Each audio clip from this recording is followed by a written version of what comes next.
কিছু কিছু ব্যাপার আছে যেগুলোতে রোজা ভাঙে না, সংশয় তৈরি হয়, কনফিউশন তৈরি হয় যে আসলে কি রোজাটা ভাঙলো কিনা। সেগুলো কি?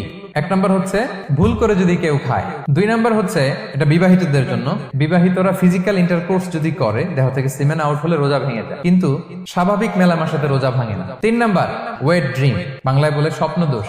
ঘুমের মধ্যে এমন কিছু দেখলেন ফলে আপনার সিমেন আউট হলো, আপনার রোজা ভাঙবে না, শুধু আপনি ঘুম থেকে উঠে ফরজ গোসলটা করে নিলেই হলো। চার নাম্বার হচ্ছে ব্লাড টেস্ট, ব্লাড টেস্ট করলে রোজা ভাঙে না। পাঁচ নাম্বার হচ্ছে অনিচ্ছাকৃত বমি। ছয় নম্বরে নোজ ব্লিডিং, নাক দিয়ে রক্ত ঝরলে মানুষের রোজা ভাঙে না, আনলেস যদি অনেক বেশি অ্যামাউন্টের হয়, আপনি ক্লান্ত হয়ে পড়েন, তখন তো আপনি রোজা ভাঙতে পারেন। সাত নাম্বার রোজা রেখে দাঁত ফেলতে পারবো কিনা, দাঁত ফেললে যে রক্ত বেরোয় এতে রোজা ভাঙে না। আট নাম্বারটা হচ্ছে ইনজেকশন, রোজা রেখে ইনজেকশন দেওয়া যাবে কিনা। কিছু কিছু ইনজেকশন দেওয়া যাবে, কিছু কিছু দেওয়া যাবে না। কোনগুলো দেওয়া যাবে না?